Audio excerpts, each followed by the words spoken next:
How you doing? Comic book novice meets comic book expert. Mike Carbanaro, Big Apple Conventions, promoter of the Big Apple Convention. We're here at the Big Apple Comic Book Art and Toy Convention in Manhattan, across from Madison Square Garden, 33rd Street, 7th Avenue, all that good stuff. But it's really a beautiful summer day, and we have an awesome array of guests and celebrities and fans and artists and writers and creators and panels and superheroes and super things going on and events and Big Apple Conventions. This is our 10th year going into 11. So what did they say? If you've been doing something right for 10 years in New York and you're still doing it, you got to be doing something right. It makes me think back, like, you know, every once in a while you get melancholy, or you start to remember, you know, the original Big Apple Convention, how this kind of started. Personally, I always like producing things and putting something together, actually watching something come from nothing. I guess it's the same as an artist. You see a blank piece of paper, and the next thing you know, there's Superman fighting Batman or something. But, you know, I'll look at a space or a place and see nothing there and go, oh, I can put something here. I can make a convention. I can throw something there. And it means bringing these people together. Big Apple Convention started accident of birth, the true meaning of the word accident of birth. There was a show going on. This was many years ago. A man named Fred Greenberg used to run the comic shows in New York, and it was at the New York Coliseum, which is now torn down. It's the Jazz, Lincoln Center Jazz.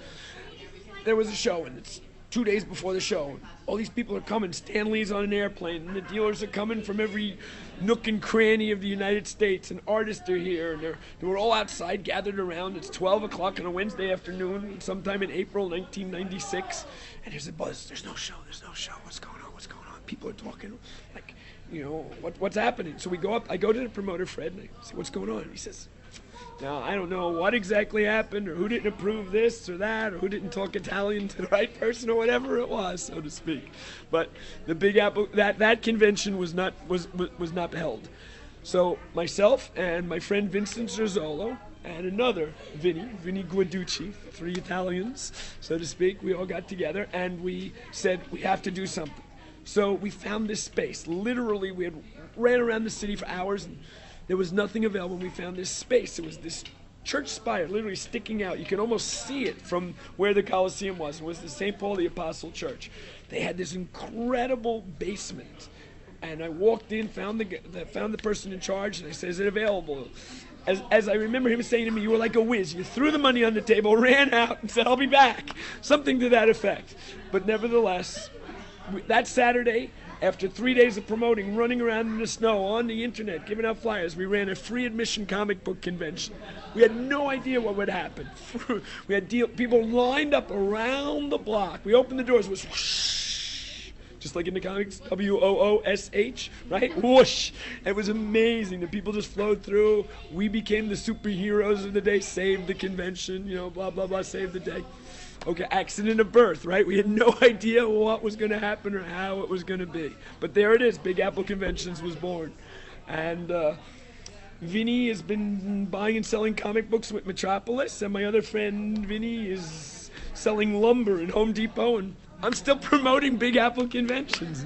Maybe that's why I'm so happy, because I've finally gotten to the point where whatever it is that goes on, all the crazy things that happen, the good and the bad and all that, I'm at a point where, all right, it's all going to be good, and I'll probably be here for the next 10 years, no matter what. So thank you very much for talking to me about this and letting us know. And this will be on all day tomorrow. We've got Roddy Piper. Okay, we've got David Faustino, who is Bud from Married with Children.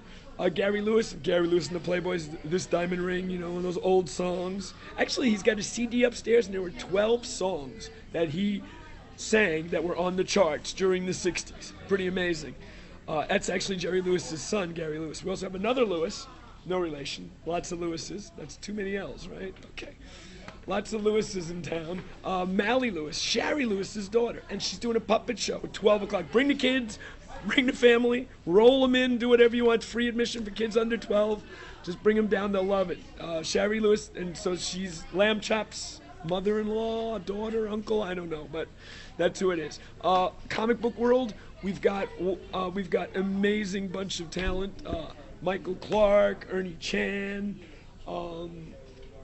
Just an amazing amount. Paul Galassi is here. Just being in New York alone, there's hundreds of comic artists that are just naturally here working in the comic companies, and therein lies the Big Apple Comic Book Convention. It's all part of the menagerie that's New York City. So bigapplecon.com is the website, bigapplecon.com. And that's about it for now.